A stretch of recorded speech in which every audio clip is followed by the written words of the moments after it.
এগুলো খুব একটা বড় হয় নাই, আর থেকে অনেক বেশি বড় হয়। এই যে পুরোটাতেই লিচু। চলো চলো। হ্যাঁ, বৈশাখ কি করবার, বৃষ্টি আসার সম্ভাবনা বেশি। যা বলছিলাম, এইটা আমাদের বিজয়নগরকে শুধু লিচুর রাজ্য বললে হয় না, বা সাম্রাজ্য বললে হয় না। কারণ এখানে হচ্ছে কাঁঠাল, আম, পেয়ারা, বড়ই, সব ধরনের জিনিসই চলো, সব ধরনের জিনিসই আমাদের এই উপজেলাতে আছে। তো সেজন্য বলি, যদি পুরো ব্রাহ্মণবাড়িয়ার কথা বলি, পুরো ব্রাহ্মণবাড়িয়া হচ্ছে একটা স্বয়ংসম্পূর্ণ জেলা। কেন বলি স্বয়ংসম্পূর্ণ জেলা? অবশ্যই পিছনে কারণ আছে। চলো না। কারণ হচ্ছে ব্রাহ্মণবাড়িয়াতে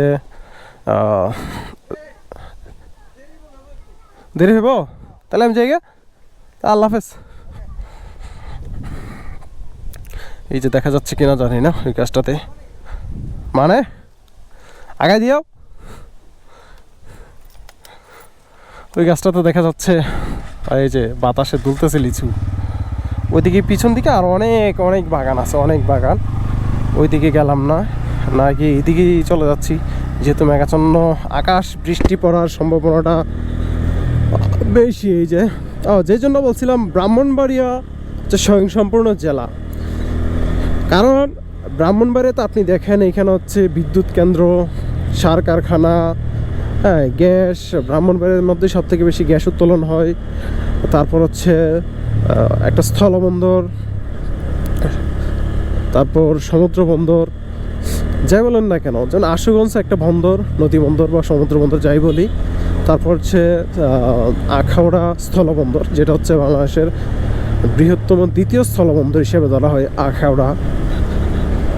প্লাস হচ্ছে একটা জংশন আছে।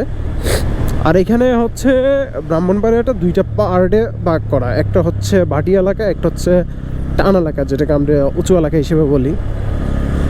কারণ আমাদের এরিয়াটা বিজয়নগরটা হচ্ছে মোটামুটি 80% হচ্ছে উঁচু এলাকা। তারপর হচ্ছে কসবাটাও মোটামুটি উঁচু এলাকা হিসেবে ধরা হয়। এখন যদি আপনি,